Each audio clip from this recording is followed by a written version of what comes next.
Franck Renaud, bonjour, vous êtes chef du service Asie de Courrier International qui publie cette semaine un dossier intitulé Corée du Nord, cet homme mettra-t-il fin à la guerre froide avec un portrait de Kim Jong-un. Pouvez-vous nous présenter ce dossier?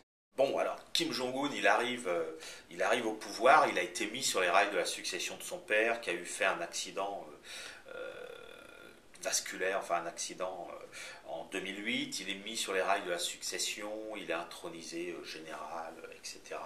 au cours des mois passés. Et quand son père meurt, là, la date officielle est le 17 décembre, il meurt officiellement dans son train, dans son fameux train blindé. Donc le fils est intronisé moins de 2 semaines plus tard par l'armée comme commandant suprême, leader suprême, pardon, de la Corée du Nord. Dans les mois qui vont venir, là, dans les semaines à venir, des tas de réunions sont prévues au Nord pour vraiment l'officialiser, que peu à peu, ils prennent la succession du père en occupant la série de postes plus officiels que son père avait avant lui. Pour les Nord-Coréens, Kim Jong-un, c'est le portrait craché de son grand-père, Kim Il-sung, qui est le fondateur de la patrie, celui qui a lutté contre les forces du Sud et les Américains. Il leur rappelle donc fortement le grand-père. En plus, il va au contact avec les foules, avec les gens. Enfin, visiblement, il essaye d'entrer en empathie avec son peuple. Et après, que va-t-il faire? Là, on est aujourd'hui face à un grand point d'interrogation. Donc la question qu'on s'est posée, c'est, avec l'arrivée de ce jeune homme au pouvoir, quelle va être la suite?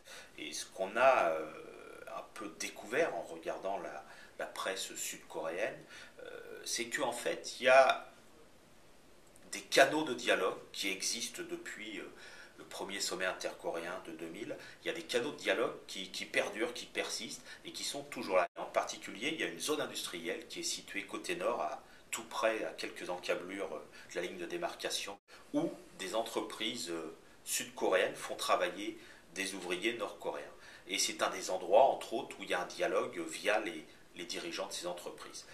Ce qu'on essaye de montrer aussi, c'est que la réunification, même si elle peut parfois sembler loin, parce qu'il y a un gouvernement assez conservateur et très dur dans ses relations avec le Nord, aujourd'hui au Sud, mais donc ce qu'on essaye de montrer, c'est que malgré tout, la réunification se prépare.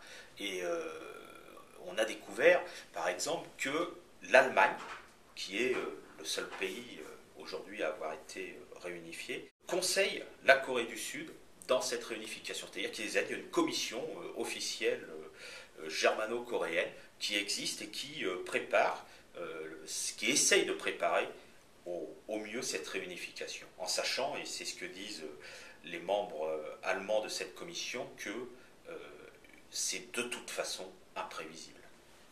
En même temps, on peut se dire que la lignée, elle existe parce qu'elle a ce pouvoir de nuisance, que l'armée existe et que certains s'enrichissent en Corée du Nord parce que le système est tel qu'il est, et qu'il y a très certainement des forces qui ne veulent pas que ça bouge, qui ne veulent pas que ça change. Donc, on est un peu comme ce dessin, on est face à un gros point d'interrogation, et puis on en saura un peu plus qu'au fil des étapes.